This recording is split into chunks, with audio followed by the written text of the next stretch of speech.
Hey, what's up, BookTube? I've been away for a little bit. Just been really busy with work. I think I worked 10 straight full days, and then I went straight into vacation at the beach with some family, which was really great. But I've been away from BookTube for 8, 9, 10 days. Haven't been making videos, haven't been posting, haven't been watching, so I'm trying to get a little caught up in what I missed. And today is July 5th. I'm hoping to post this tomorrow. But June has recently parted from us. June, never to be seen again until 2026. And I wanted to give a little reading wrap up for June, try and recommend you some of the good books that I read, and just talk for a few seconds on the ones I didn't enjoy so much. Now, I wanted to make a first half of 2025 wrap up, but I didn't really feel like doing that freak out tag, and there's too many books to go through all of them. So let me know if there's a better format for a mid-year recap video, but I'm flustered right now. I'm off my game. So we're just doing June. And I got my handy dandy iPad to show the ebooks that I read, because my June books that are physical are not the whole stack. So we'll just go through them, and I'm gonna go worst to best approximately for the list of books. So without further ado, the worst book that I read in June, absolutely horrible. The Norman Conquest by George Garnett. Now, if you follow my website, which I know tons of you do, you will have seen my review of this book. It's not even a review.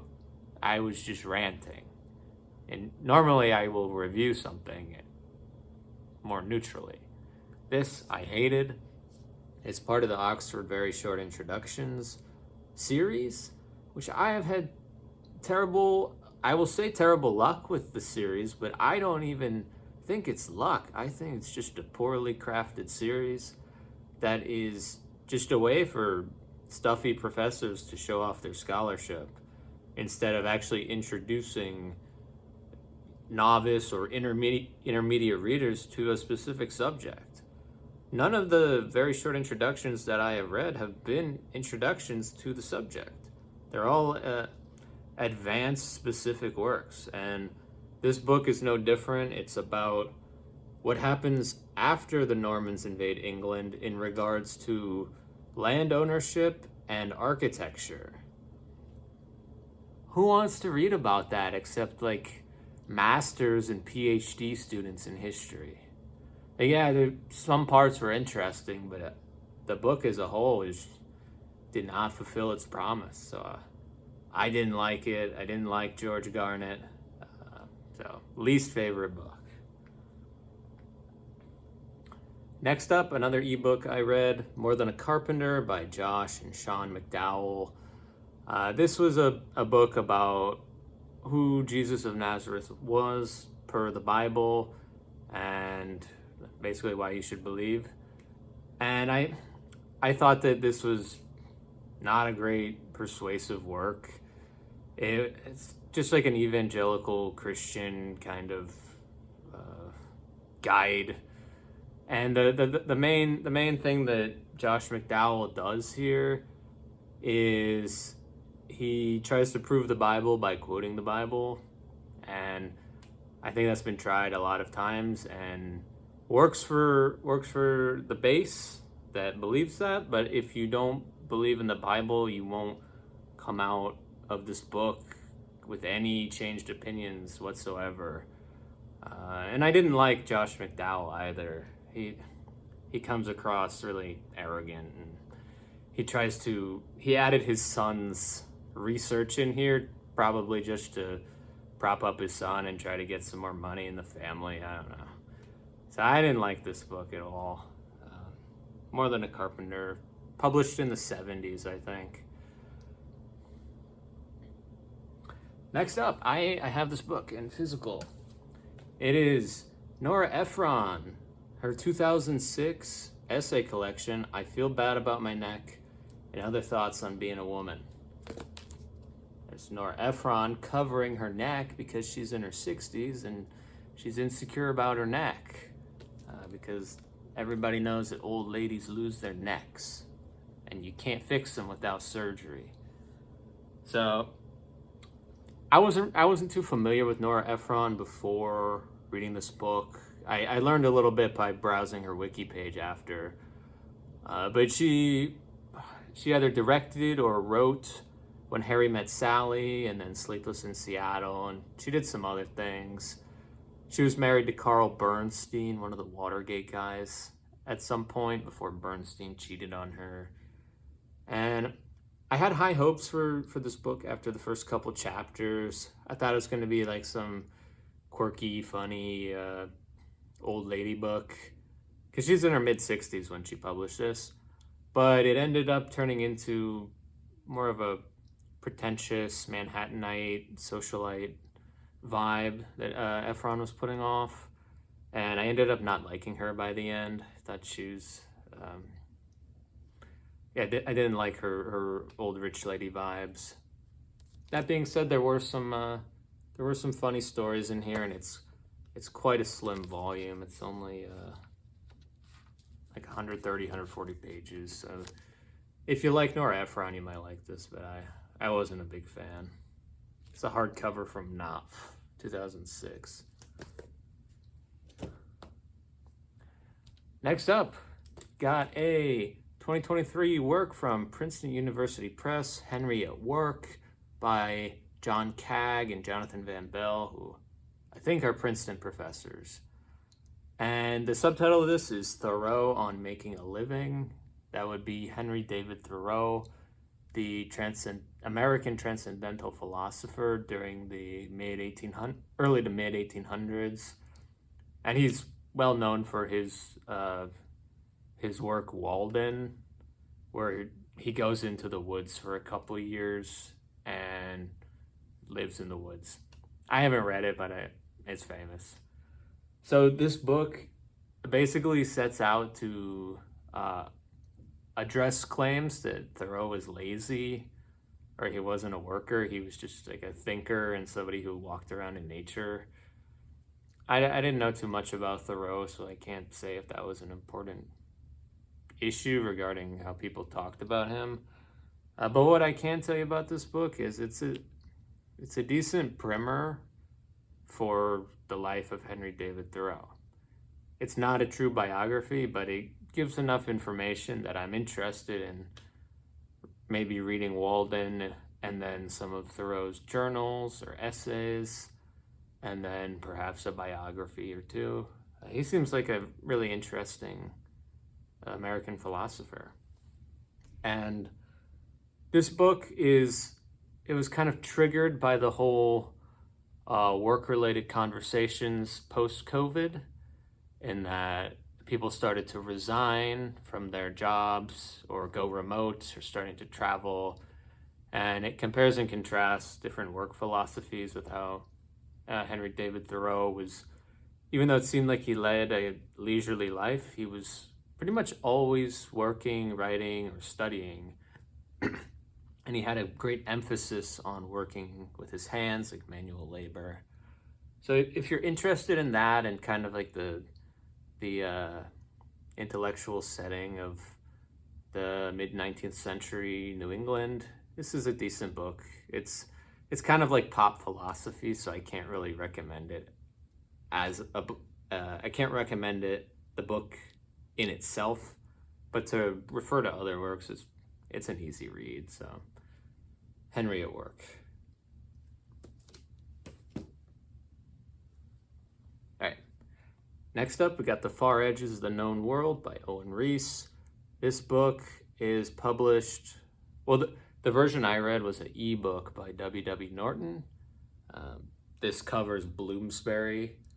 But this book is coming out September 30th, 2025. I made a video about this book recently. It's about foreigners in the ancient world. And I also wrote a review of it. It's on my website. So this is a new history of the ancient past.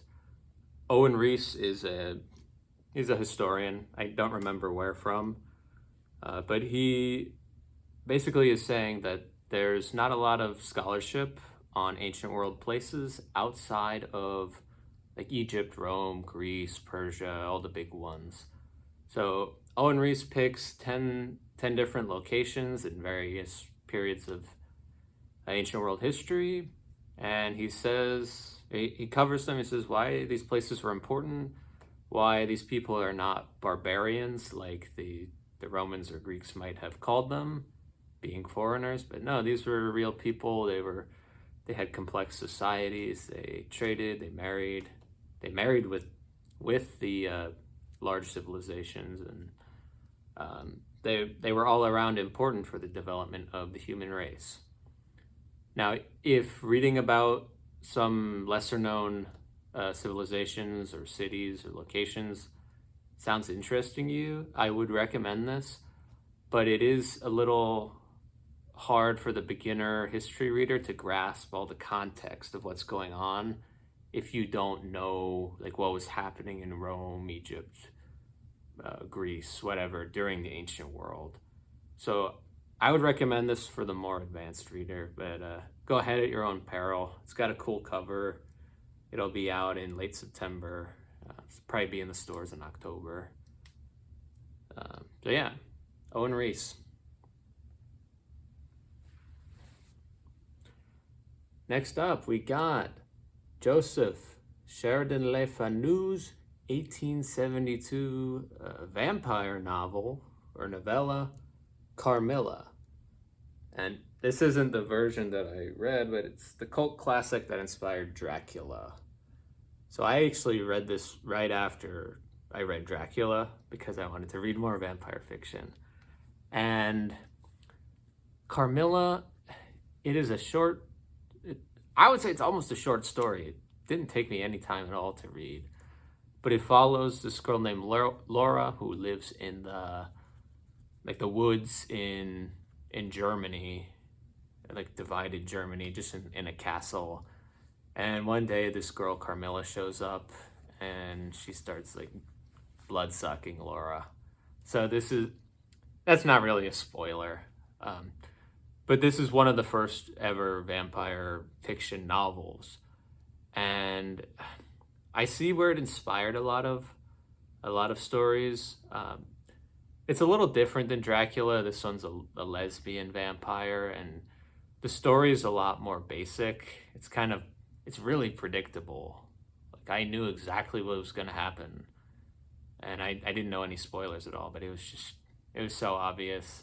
So it's an important book to read, I think, for the vampire genre, obviously. But the story itself was middling at best, so other than its importance, I can't really recommend Carmilla. All right, next up we got the William Brashler's 1978 biography of Josh Gibson, famous Negro League baseball player in the 20th century. He's in the MLB Hall of Fame, but he never played in the MLB due to racial discrimination, racism. I covered this in my Summer of Sport video where I talk about 2 baseball books. The biography's pretty good for learning about Negro League baseball, but I wish it focused a little more on Gibson himself, like as a man, instead of just covering his career and how many hits and home runs he had. Like, that's cool, but not really what you're looking for in a biography in totality. Oh, got a physical book here. We got Name of the Rose by Umberto Eco. The first book that I have checked off the list for my 10 hard books video. I finally read one. I followed through on a promise and I read Name of the Rose. And some people were telling me Name of the Rose isn't a hard book. It's just a book. I disagree. I thought this was incredibly dense. This was a totally dense book. Some of the work or some of the words or sentences or paragraphs were indecipherable. And a lot of them weren't even English. A lot of the sentences in this book were Latin, and I'm not fluent in Latin. I took 5 years of it in middle school and high school. So I should have known more, but I need to brush back up on my Latin. But Eco just pages and pages full of Latin. Like, I don't know how people who don't have any experience with Latin could understand a lot of this book. That's a minor digression.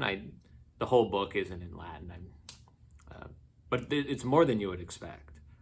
But this is a murder mystery set in a 14th century Benedictine abbey in Italy.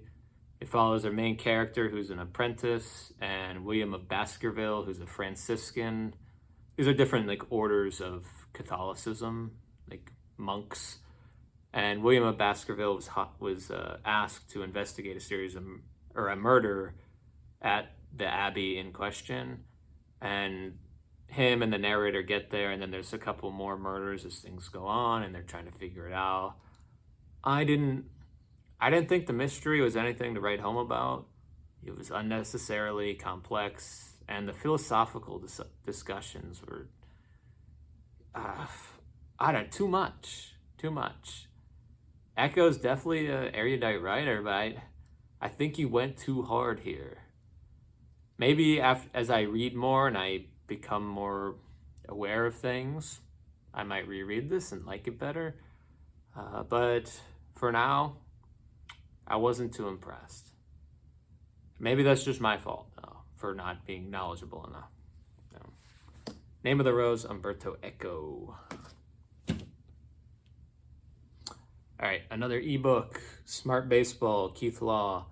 If you want to know more about advanced sabermetrics in baseball, stuff like WAR and BABIP and FIP, all the statistics that aren't on the back of baseball cards, you should read this book if you want to know about that.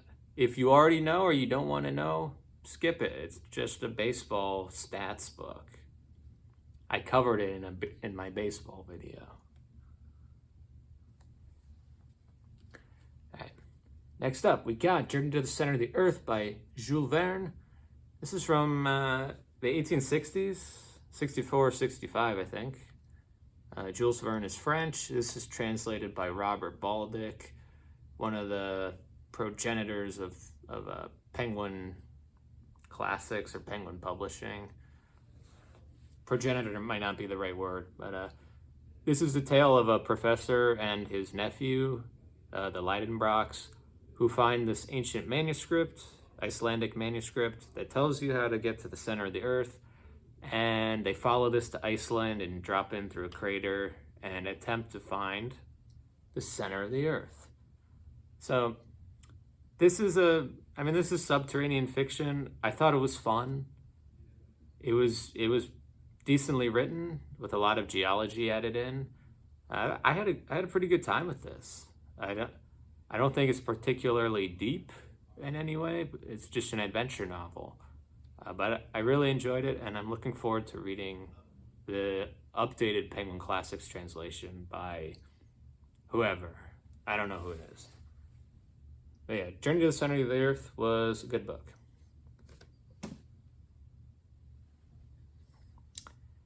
Next up, The War of the Worlds by H.G. Wells. This, I believe, is from 1897, and it covers the events of when the Martians come to England.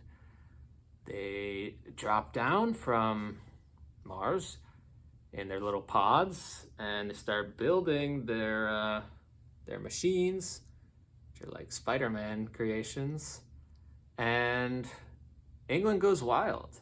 And the book is basically about man's reaction to a panic-inducing event.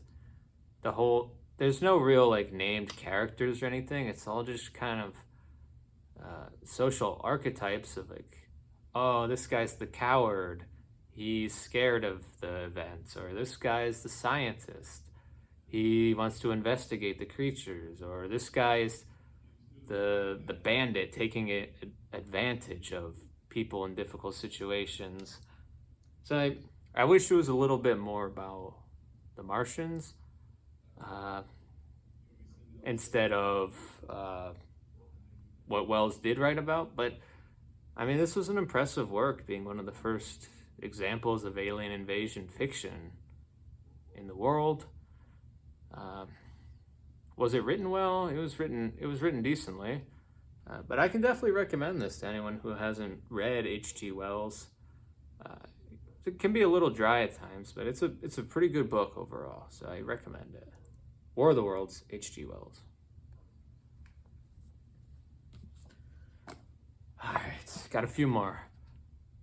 Studying Scarlet, Arthur Conan Doyle, the Butterscotch Penguin Classic. I really liked this book. I really liked it. This is in my 1800s reading vlog, along with Journey to the Center of the Earth and a book that is going to be named soon. And this is the first novel that Sherlock Holmes and Dr. Watson, John Watson, are featured in. It's 1887, I believe. And the first couple chapters of this book are John Watson explaining who he is, and then his fortuitous encounter with the famous Sherlock Holmes, and then their move into 221B Baker Street, which is one of the most famous locations in literature. And that was just a joy. Their initial encounter and the development of their first case, just amazing to read. Conan Doyle's a really skilled writer, and I just loved it. Now, if you've read A Study in Scarlet, you know that part 2 is weird, and it's set in Utah, and it's about like Mormonism. And you're like, why is this in the book? By the end, you know why it's in the book, but it doesn't really explain why Conan Doyle devoted a whole half of the book to that part, that backstory. So gotta knock A Study in Scarlet for the diversion. But as a whole, really enjoyed it, and I'm looking forward to more Sherlock Holmes in the future. Study in Scarlet. All right, the penultimate book, the first book that I read in June, Larry McMurtry's 1961 debut novel, Horsemen Pass By. I did a full review of this for June on the Range. It's a prior video, but short. It follows a young man, Lonnie Bannon, who's growing up on his grandfather's cattle ranch, and his grandfather, Homer, is Lonnie's only family. And Lonnie is kind of being pulled between wanting to leave this little town, Thalia, in Texas, and staying and helping his aging grandfather. So it's kind of a sad look at growing up in a kind of lonesome ranch town where Lonnie only really interacts with his grandfather and some of the cattle hands and their cook. Sometimes he goes out and tries to have fun with some friends in town, but it's kind of a lonely existence for Lonnie, and he wants to travel. Larry McMurtry is a wonderful writer. I've never read anything else by him, but I can tell that this doesn't seem like a debut. It seems like a seasoned veteran. And I can see why everybody talks about Lonesome Dove now, just based on how he was writing in 1961. So I really recommend Horsemen Pass By if you like Westerns, or if you've read Lonesome Dove and want more Larry McMurtry. And this is a 20th century, mid-20th century setting, by the way. So, Horsemen Pass By. All right. Last book, my favorite of the month. This will be Book of the Month. That is Dracula by Bram Stoker. Bram Stoker's 1897, just quintessential vampire work. I talked about it a lot in my 1800s reading vlog. That was the third book I read for that. But this book is awesome. It's epistolary format, so it's cobbled together with journal entries and letters and newspaper articles. but that is a great. I think that was a great way for Stoker to advance this plot, as you've got a lot of more intellectually minded characters who are writers. So, I mean, it makes sense how he constructed it. But this is the story of Dracula and how he tries to go to London or England to spread his vampire seed. And it's also about a group of people who try to unmask the plot, including the famous Van Helsing, who is not what I expected. I'll say that he's not what I expected, and there was so much heart in this novel. The characters were awesome. I really loved Dracula. It was so much more of a developed story than Carmilla was. Carmilla was like a fraction of what Dracula accomplished, I think, at least in my opinion. So this is my favorite vampire novel so far. Dracula, best book of June for me. That's it. I know there's a lot of books. I was spending a lot more time reading this month. But yeah, I hope you all had a good June reading month. And I hope to be back making some more videos soon. I know this one went a little long, but there's a lot of books to talk about, so I'll see you later.